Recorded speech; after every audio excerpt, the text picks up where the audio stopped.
ایک اور حدیث مبارکہ میں آتا ہے کہ جو شخص کلمہ پڑھتا ہے لا الہ الا اللہ محمد رسول اللہ، اس کے بعد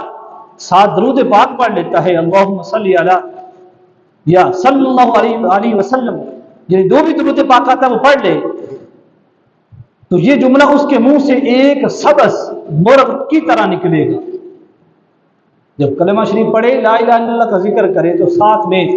اگر درود پاک بھی پڑھ لے تو میرے آقا فرما رہے ہیں کہ اس کے منہ سے ایک سبز رنگ کا مرغ نکلے گا، اس کے 2 پر ہوں گے اتنے بڑے بڑے کہ اگر انہیں پھیلا دیا جائے تو ایک مشرق تک پہنچ جائے گا اور ایک مغرب تک پھیل جائے گا، اتنے اس مرغ کے پر ہوں گے۔ پھر اس پرندے کی آواز بادل کے گرجنے کی طرح سنائی دے گی اور اس کی پرواز عرش معلیٰ تک ہوگی اور عرش معلیٰ اس کی آواز سے کانپ جائے گا۔ پھر اللہ تبارک و تعالی حکم کرے گا اسکن یا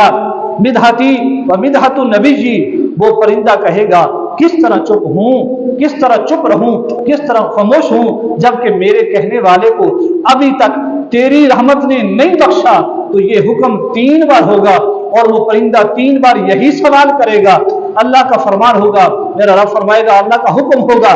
اب چپ ہو جاؤ، تیرے کہنے والے کو میں نے بخش دیا ہے اور میری رحمت نے اسے اپنے دامن میں لے لیا ہے۔ اللہ کیا شان ہے درود پاک پڑھنے والے کی، کہ جس کے درود پاک پڑھنے سے رب ایک ایسا پرندہ پیدا فرما دیتا ہے، وہ پرندہ رب کی بارگاہ میں اس بندے کے لیے بخشش مانگ رہا ہے، حتیٰ کہ اس وقت تک وہ واپس نہیں لوٹتا جب تک اس پڑھنے والے کی بخشش نہ کروا لے۔ حضرت علی ابن طالب رضی اللہ تعالیٰ عنہ شیر خدا حضور اکرم نور مجسم صلی اللہ علیہ وسلم نے فرمایا کہ ہر دعا کو بارگاہ الہی بھی پہنچنے کے لیے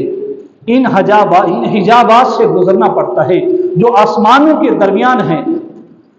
یہ حجابات درود پاک کے بغیر کسی چیز سے نہیں کھلتے، اور جب درود پاک پڑھا جاتا ہے تو یہ پردے اٹھ جاتے ہیں اور دعا آسمانوں سے بلند ہوتی جاتی ہے۔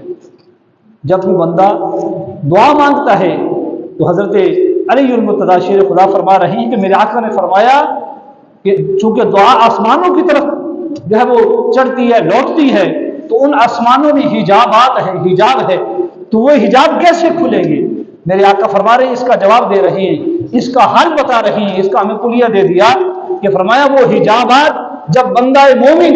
دعا مانگنے سے پہلے درود پاک پڑھ لیتا ہے تو وہ حجابات کھل جاتے ہیں، وہ پردے ہٹ جاتے ہیں، درود پاک کی برکت سے وہ حجابات جیسے ہٹتے ہیں، دعا رب کی بارگاہ میں پہنچ جاتی ہے۔